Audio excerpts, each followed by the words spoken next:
Good morning, degenerates, and welcome to another episode of Boring Crypto I.O., where I read you the boring crypto news so you don't have to. My name is not important, and I'm your host. It is the day after Christmas. I hope each and every one of you had a wonderful holiday weekend. And let's get into it. The SEC seeks to keep Hinman documents hidden in the Ripple case, which they've been trying to do since the beginning of this thing. CZ addresses reasons behind Binance's recent FUD. And Sam Bankman-Fried found chillin' in the JFK airport lounge on $250 million bail bond. Let's go.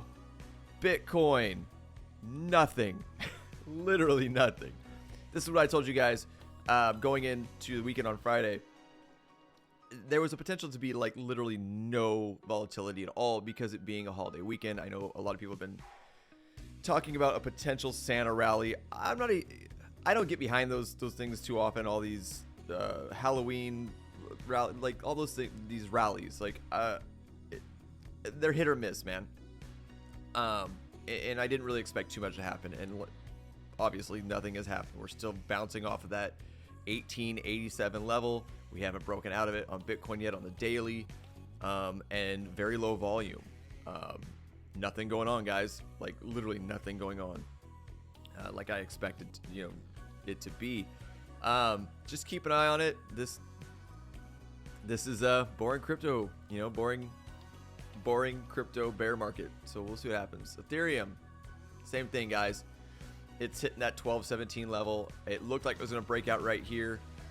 But nothing really happened. It came back down, so we're riding that. And I mean, low levels of volume. So if you're trading, be safe. I don't see a trend right now going any direction, so I'm not doing anything. I'm just watching the charts.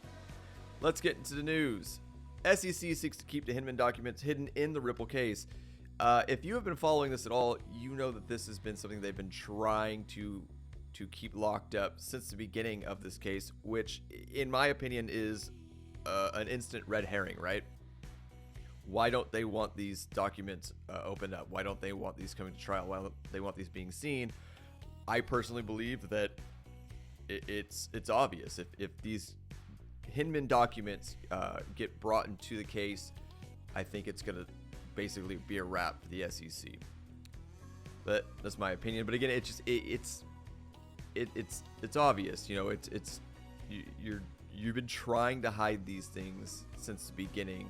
Why? Well, probably because you have no case if these get looked at. So let's go. SEC request to seal documents in the Ripple Labs case has sparked criticism from the community. You think? The United States Securities and Exchange Commission has requested to seal the infamous Hinman speech documents, claiming that they are not relevant to the court's summary judgment decision. Doubtful. The motion to seal the summary judgment document was filed by the SEC on December 22nd, requesting the sealing of various information and documents, most notably the Hinman speech documents. The Hinman speech documents refer to the speech given by former SEC Corporation Finance Division Director William Hinman at the Yahoo Finance All Market Summit in June of 2018, where he reportedly stated that Ether, the native token of Ethereum blockchain, is not a security. Ripple believes it is a vital piece of evidence to help them with its case against the US regulators. In its latest motion, the SEC said its mission outweighs the public's right to access documents that have no relevance to the court summary judgment. Isn't the SEC supposed to be protecting the public? And if we're asking for something, shouldn't we be allowed to see it? Corrupt, y'all. It also requested that any reference to the Hinman speech documents be redacted from the papers of the defendants. Wow, man. They're losing bad. I'm sorry, this doesn't look good for the SEC at all, in my opinion. The SEC requests have sparked criticism from the crypto community, with one user suggesting that the SEC chairman, Gary Gensler, has a hidden agenda. Obviously, we all know this. If you've been following anything with Gary Gensler, you know that dude is a piece of trash. So anyway, it's going over tweets and documents. Anyone else wondered what Gary Gensler and the SEC are hiding? All sorts of shit, man. The document also requested to seal information relating to the SEC's expert witness and XRP investors that submitted declarations, as well as internal SEC documents reflecting debate and deliberation of the SEC officials. They're trying to cover everything up that makes them look bad, which was, if you let these things appear in the court or in the case, in the hearing, whatever, man, I don't know the correct terminology, they're going to lose. That's the whole point. It comes only weeks after Ripple Labs filed its final submission against the SEC on December 2nd, meaning the 2-year legal battle may soon come to an end. Ripple has confirmed on October 21st that it had access to the Hinman speech documents after 18 months and 6 court orders, though the documents still remain confidential at the SEC's insistence. The SEC was previously denied by the courts to keep the Hinman documents a secret, with the U.S. judge calling out the SEC's hypocrisy for doing so. Exactly. Complete hypocrisy. Guys, look, with this case, whether you like Ripple or not, I think the Ripple winning this case, in my opinion, is huge for the crypto space, for the continuation of crypto winning against corrupt government officials, etc., etc. That's my opinion, and it's opinion of a lot of people actually in the crypto space. But let me know what your opinion is down below in the comments, guys. Do you think Ripple is going to win? Do you think the SEC is going to win?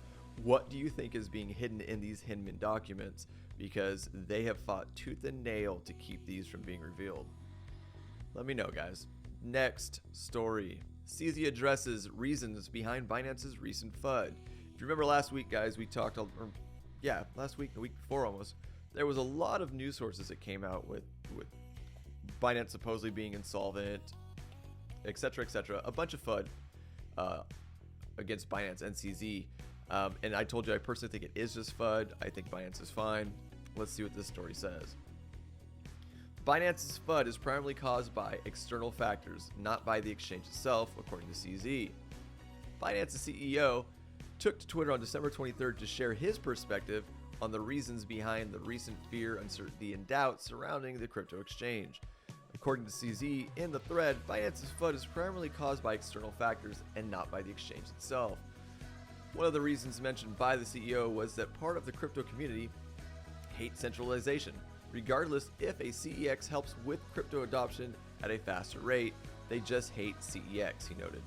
CZ also pointed out that Binance has been seen as competition by many industry players, with increasingly lobbying against the exchange and loaning sums of money to small media that's worth many times the media's outlet's market value, including buying their CEO's housing, etc., etc., referring to the Block CEO Mike McCaffrey, who secretly financed the crypto news platform with loans from Alameda Research. McCaffrey stepped down as CEO on December 9th after closing 2 loans totaling $27 million from the hedge fund part of FTX Group. Everybody got bought off by FTX, guys. CZ repeatedly cited media outlets' coverage as the cause of FUD, accusing some of being paid to produce it without providing any evidence. It gives a little blurb of what his tweets are about that. Further, the executive noted that conservative politicians working to protect traditional finance institutions from crypto disruption were also spreading misinformation. CZ stated that being conservative is not wrong, but banks should embrace blockchain technology rather than fighting against disruption. Finally, CZ also claimed that there may be a tiny number of people who are jealous or just plain out racist against Chinese-looking Canadians, contributing to the spread of FUD against the exchange. Investors have been moving their crypto assets to self-custody and other exchanges in response to the FUD surrounding Binance since the downfall of FTX. A number of concerns regarding the exchange's liquidity, its reserves, and ongoing investigations in the United States resulted in billions in outflows in the past weeks. On December 22nd, Binance also published a blog in Chinese addressing 7 key issues the company intended to clarify, Cointelegraph reported. Yeah, y'all, just more FUD. I don't think there's anything wrong with Binance. I think they're going to be fine. Personally, I don't trade on Binance. I know a lot of people do, them being the biggest exchange in crypto. But let me know what you guys think. If you've seen any evidence that actually might prove that there's issues with Binance or insolvency, let me know. Comments below, guys. And last but not least, Sam Bankman-Fried found chilling in the JFK airport lounge on $250 million bail bond. This dude, oh, get me out of that terrible jail and put me in first class and let me sit around with my parents and be comfortable for Christmas. What a waste of space. All right, based on the pictures, crypto community members confirmed that SBF's location was the Greenwich Business Class Lounge in American Airlines Terminal 8. Funny story, I used to be an American Airlines flight attendant, and these business class lounges, these are these like cool little hideaways that they have in nice big airports that either you spend a bunch of money to be a member of. Us as flight attendants got to use them while we were had time waiting for flights and things like that. And they're nice, man. It's no joke. You get to hang out. There's free food and drinks and all sorts of stuff. It's a little party. And it's funny that one of the biggest criminals on the planet right now gets to hang out in the American Airlines business class lounge. Funny. Anyway, let's go. I'm wasting time. I apologize. The momentary arrest of former FTX CEO Sam Bankman-Fried can be attributed to the efforts taken by the crypto community to aid investigations and track down the whereabouts of the infamous entrepreneur. While SBF eventually escaped prison time via a $250 million bail bond, the community continues to monitor his every move publicly. Just 3 days after being released on a personal recognizance bond, a crypto community member allegedly spotted SBF chilling in a JFK International Airport lounge.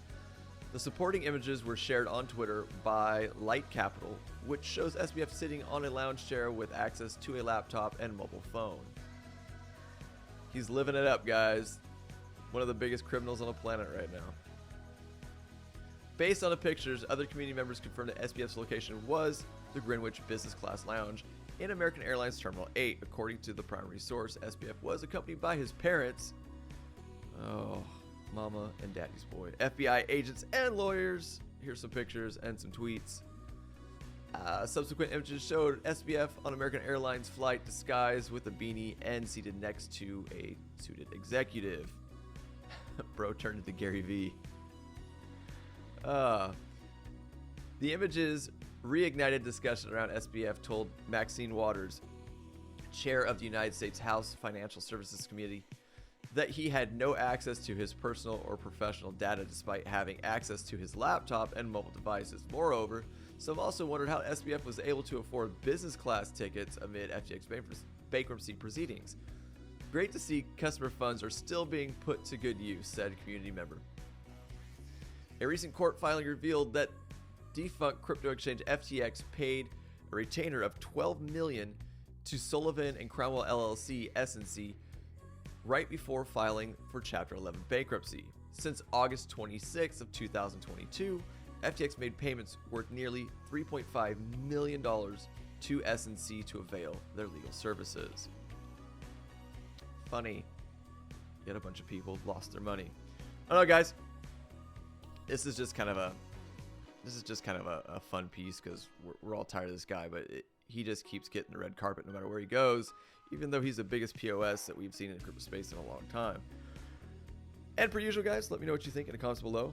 Do you think he's being treated fairly for what he did? Do you think he should be treated worse? Should he be in shackles? Let me know in the comments below.